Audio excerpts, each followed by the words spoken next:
общем, всем привет, народ. Сегодня я буду обслуживать Sense. Это будет касаться Lanos, да, в принципе, и других автомобилей, у которых дисковые тормоза передние. То есть принцип у них по сути один. Что случилось? Значит, был неимоверный скрежет, огромное трение. Даже при самом движении уже получается, грубо говоря. При торможении вообще нереально все это происходило. Неимоверный звук.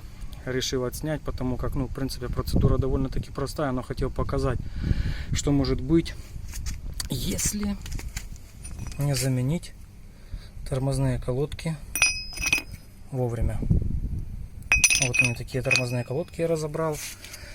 И хочу показать вот этот диск, который стоял. В общем, выдерло его неимоверно сильно. Кстати, вот у нас есть уже трещина. То есть этот диск как проточенный, елки-палки, как на станке проточенный. Это просто жесть. То есть не вовремя была заменена. На этой стороне еще более-менее терлась, так как колодка стояла, типа, на которой было что-то еще. Вот, как бы еще потирала. А это вот с этой стороны выдерла нафиг. Даже видно, здесь металл уже начал херячить. Естественно, вот такая вот беда. Этот тормозной диск под замену. У меня есть парочку дисков, тоже бэушных. Здесь немного больше выработка. Мы его отставим. И есть, естественно, вот такой вот тоже бэушный, грубо говоря, диск. Я его буду подкидывать и менять. Значит, что хотел сказать. Самое важное, в принципе, сняли колесо, в настоящей машине сорвали болты, сняли колесо. Дальше, когда у нас подошло это все сюда, по колодкам у нас здесь нужно было снять тормозной поршенек. Раз, два болтика открутите для того, чтобы добраться до тормозного диска. Нужно было снять само крепление тормозного суппорта. Вот она тоже, вот эти вот два болта открутил по-быстренькому, все хорошо, легко открутилось, и слава богу. Теперь, по сути, я буду менять все в обратном порядке. То есть, естественно, я поставлю новые колодки с обеих сторон. Вот такие вот каюшки. То есть, если посмотреть, здесь такая вот фрикционная накладка, здесь больше или в районе сантиметра, не меньше. Вот, то есть, как бы нужно учитывать этот момент. И при том, что направляйки я, в принципе, ТОшь. То есть они очень легко ходят. То есть они не заклинившие были. Это всего лишь последствия того, что запустили и вовремя не сменили колодки. Малейший скрип, писк, подрыпливание при торможении или, допустим, при ровной езде, если уже дошло до этого, всегда нужно обращать внимание на состояние тормозных колодок. Если машина стоит, я, в принципе, могу показать это вот на этой стороне. Нужно посмотреть, не видно, вот сюда, вглубь, и там есть небольшая часть накладки. Я, допустим, отсюда вижу, что здесь накладка еще есть. То есть я буду менять все парой, потому как могло быть так, что с одной стороны бывает подкидывает, то есть там износилось или суппорт подклинил, подъел и заменили неравномерно. И износ, естественно, идет неравномерный. Так обычно, когда меняется все парами, два колеса, то изнашивается, не при том, что если суппорт не подклинивает, тоже изнашивается равномерно. Вот. Поэтому здесь простая процедура по замене. Я сейчас поставлю, покажу, как это все собрать. И, естественно, следить за этим в дальнейшем нужно обязательно. Для удобства я просто вывернул себе руль. Естественно, тормозные диски тоже, они есть и бэушные, и новые. Как бы уже менять буду я подкидывать здесь по факту. Значит, что здесь нужно совместить? Вот это вот отверстие для болта. И на ступице есть такое вот отверстие с резьбой. Тоже именно конкретно для этого всего. Вот. Значит, мы совмещаем. Если у вас есть болтик, то вкручиваем. Если нет, то в принципе оно потом втянется и болтами от колеса. То есть есть такие моменты. Вот, кстати.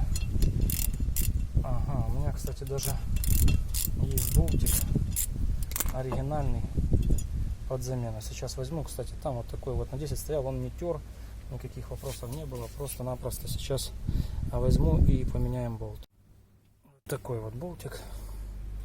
Он типа с потайной шляпкой, я его смазал с легонца. И, естественно, попытаюсь его сейчас вкрутить. То есть вот такие они должны быть.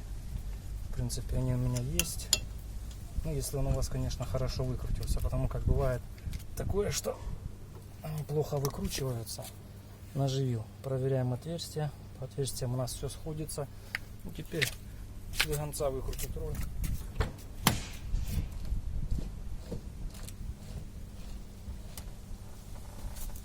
Просто для удобства сборки.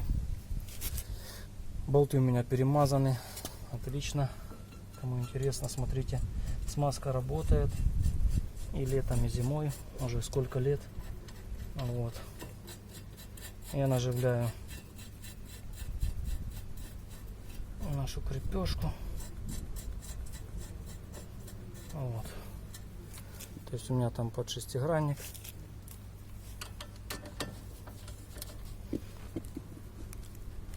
Раз. Два. Затянул направляйки. То есть, ну, здесь немного тугей, но сам факт, что они ходят, в случае заклинившей направляйки нужно смотреть или менять пыльничек и доводить это до ума, потому как большая часть проблем все из-за направляек. Вот. Кстати, моментик пока не буду ставить. Возможно, даже стоит присмотреться.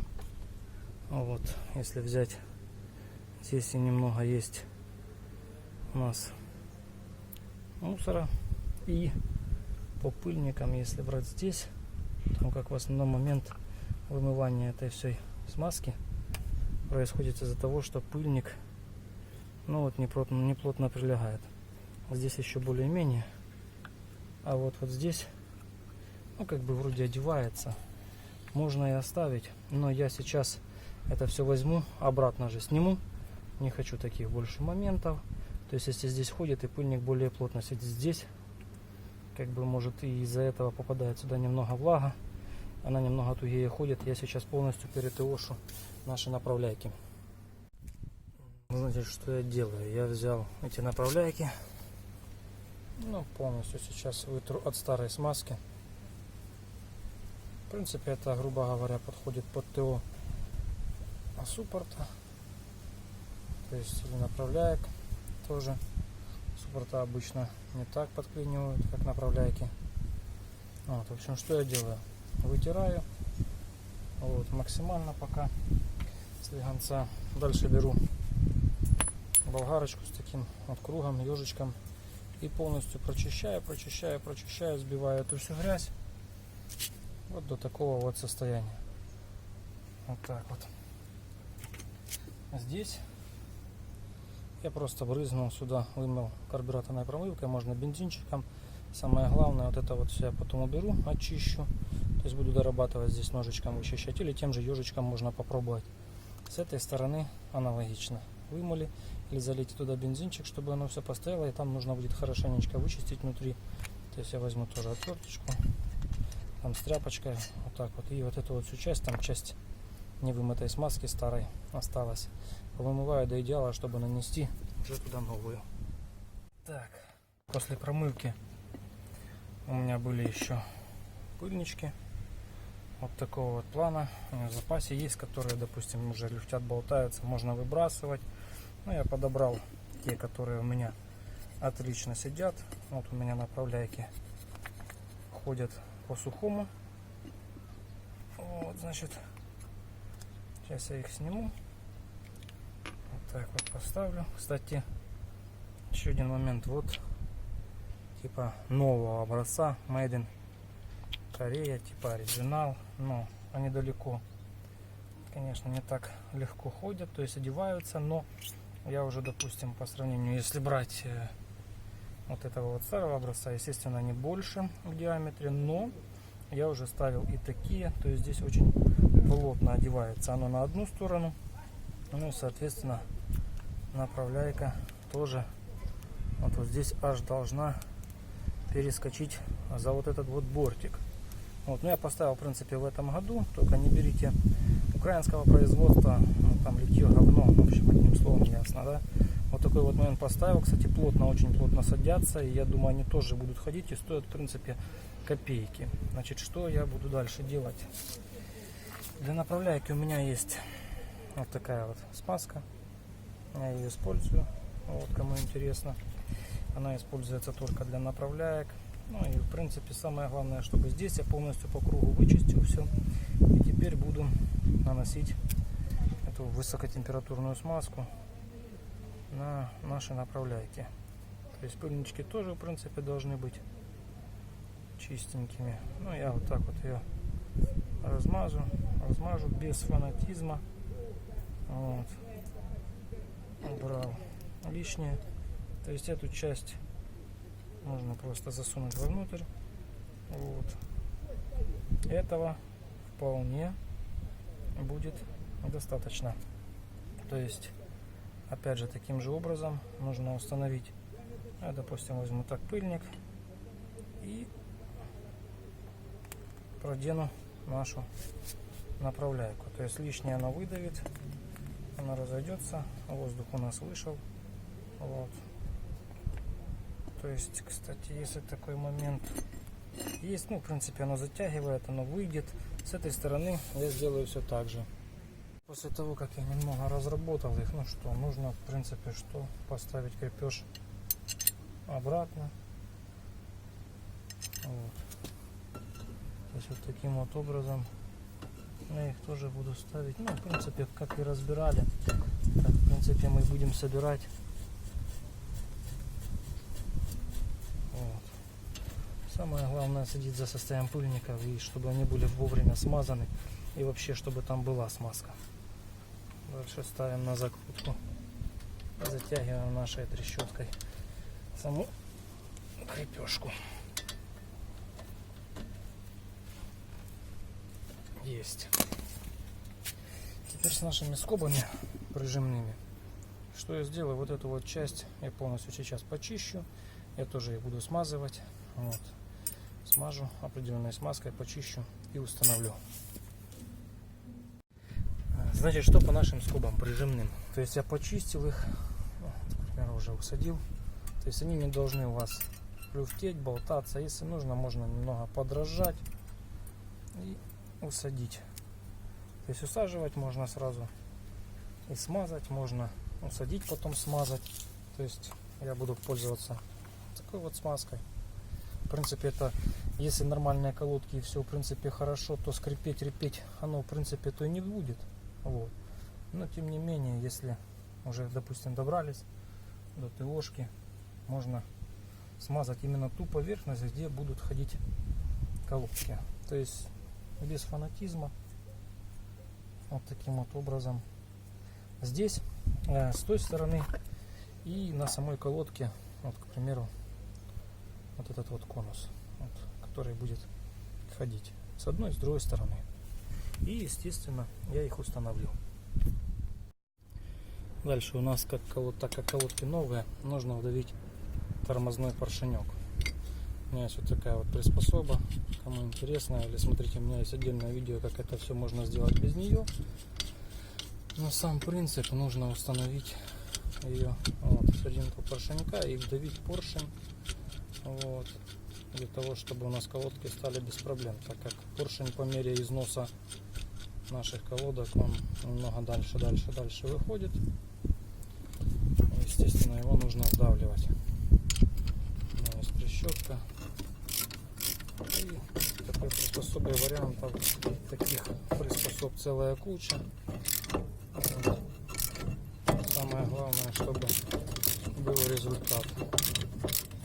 Ну, если посмотреть потихоньку, у нас поршенек вдавливается. То есть я буду его, наверное, вдавливать до максимума, вот, чтобы он стал за подлицо практически. И теперь отпущу свою приспособу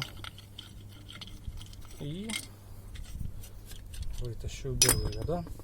Дальше у нас идет простая установка. Значит, что нужно обратить внимание по направляйкам? Здесь есть такие вот срезы. Они должны упереться вот сюда.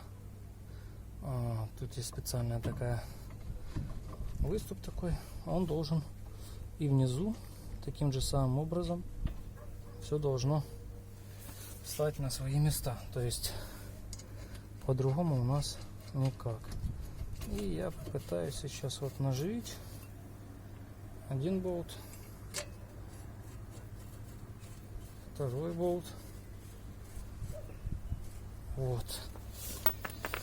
Наживил. Теперь ставим.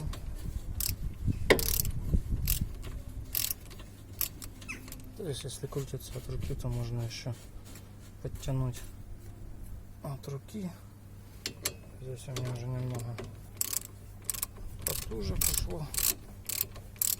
Вот. То есть у меня направляйки, вот они стоят. Я их примерно центрирую, потому как потом при подтяжке она у нас еще немного потянет. Раз поджал и второй раз поджал. И теперь у нас самое главное проверить наш суппорт. То есть он должен ходить легко, без подкусывания. То есть вот так вот. Да. И мы поджимаем.